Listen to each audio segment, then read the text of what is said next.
Well, due to reshoots and other stuff, I can understand why. Welcome back to Orange Hat Reviews, everyone. Hope you're all having a wonderful day. So, initial costs for Rachel Zegler's Snow White film are already shockingly high. This is coming from John F. Trent and Bounding into Comics. Shout out to you boys and girls. A new report details the initial costs for Walt Disney's company live-action Snow White. Came in at $209.3 million. This new report from Caroline Reed at Forbes reveals that the Snow White production went under the codename Hidden Heart Productions Limited in the United Kingdom, according to Reed. In the UK filings for the company, the Walt Disney Company had already spent $209.3 million in July 31st, 2022. However, she notes that the United Kingdom's government has granted Disney a $41.1 million tax rebate, meaning the net spend for the movie is at $168.2 million. So yeah, they're giving them a break, so to speak. The key thing to point out is that these are just costs through July 31st, 2022, and do not include any production costs incurred after the date. Ford roughly notes its costs are likely to rise sharply as more than a year of post-production still had to be done after the date of the financial statements. It's not just post-production that will increase the costs, though. We know from earlier that this year that they were also doing pickup shots without Rachel Zegler. It's likely those production costs and any more they might have done in the past year will also be included. So yeah, chances are this movie's budget ballooned. Reacting to this information, the financial and box office analyst Valiant Renegade, shout out, wrote on X, Rachel Zegler's Snow White looks like it might have a production cost of $300 million. Well, that is a very unlucky number considering anything over $300 million usually tends to flop. It is quite possible that it could go even higher than $300 million given the production costs that were incurred over the past year, as well as any kind of post-production work the film will undergo.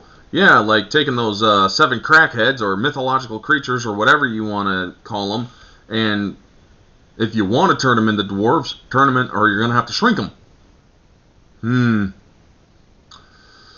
Nevertheless, Reed claims, based on these initial numbers, the film will need to gross $336.4 million to break even. It might not do that. However, her calculation does not factor in marketing costs. She explains that studios typically receive 55% of the box office grosses from domestic theaters and 43% from international markets. Yeah, except for China, which takes, I believe, 75% of the cut. Yeah, taking advantage of the 43 and 55% gives roughly a 50-50 split of the box office between theaters and studios. She then concludes, if Disney retains around 50% of the takings from Snow White, the movie will need to gross $336.4 million just to cover the baseline spending of the $168.2 million.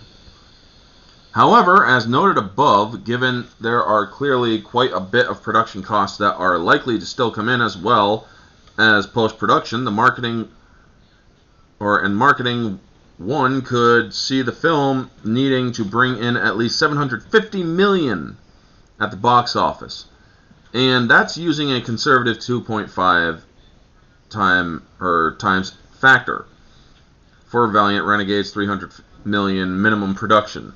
The 2.5 times factor accounts for different grosses as well as marketing costs. Given the massive budget, it's likely the film will recoup its costs. Or unlikely the film will recoup its costs. The most recent live action, The Little Mermaid, only grossed $569.1 million this year. And these huge budgets are becoming a big concern for Wall Street analysts. Financial analyst Valiant Renegade recently pointed out that Needham analyst Laura Martin, who recently attended the 120-person investor presentation at Walt Disney World, shared that Iger did not discuss the company's film weakness. Valiant Renegade commented, "The Disney film weakness, meaning the weakness of the films that Disney is releasing into theaters, in which we have covered here, quite frankly, and laughed out quite a bit." He later discussed a section of Martin's report focused at the box office weakness.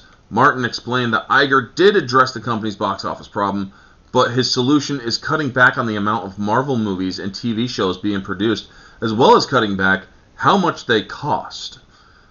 Moving to Pixar, she detailed Pixar directors are mostly new, so he feels Disney is better off assigning them existing characters and stories through sequels better than starting from scratch like Elemental and Turning Red.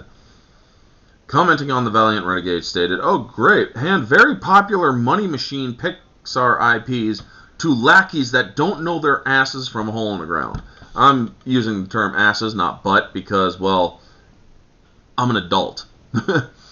I'm sure that will turn out wonderfully, just like all the Disney remakes and sequels and adaptations of the last 2 to 3 years.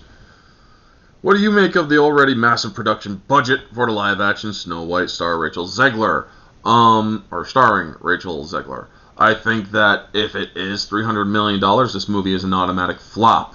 We already know that many people are boycotting this movie because of Rachel Zegler's very heinous and very hateful and very narcissistic statements. She has proven to be very unlikable, and Gal Gadot hasn't helped things either. I covered that as well. She is doing the whole, she's not going to be saved by the prince. That was the whole frickin' point of Snow White. That was a major thing with Snow White. She had to be saved by the prince. But hey, they're doing their whole other twisted take on Snow White because they don't need no man. You know? Anyway, folks, that is going to be the video. This movie's definitely going to flop. I'm not going to watch it. I'm not going to support it in any shape, way, or form. I refuse to watch the Little Mermaid thing that they did earlier this year, too, because honestly, it's not the Little Mermaid movie that I grew up with, and it doesn't tell the same story. So, yeah, why should I care anything about the greatness from the new one when it's telling stupid changes to what was once a great story? That's going to be the same case here. Anyway, folks, that is going to be the video. You all know the drill. Like, comment, subscribe, share, all that jazz. Let me know your thoughts down in the comment section below. What do you think of this? Do you think it's going to flop? Do you not? Are you going to watch it? Let me know all your thoughts, folks. This has been Orange Hat Reviews. Have a wonderful day, and always remember, stay humble.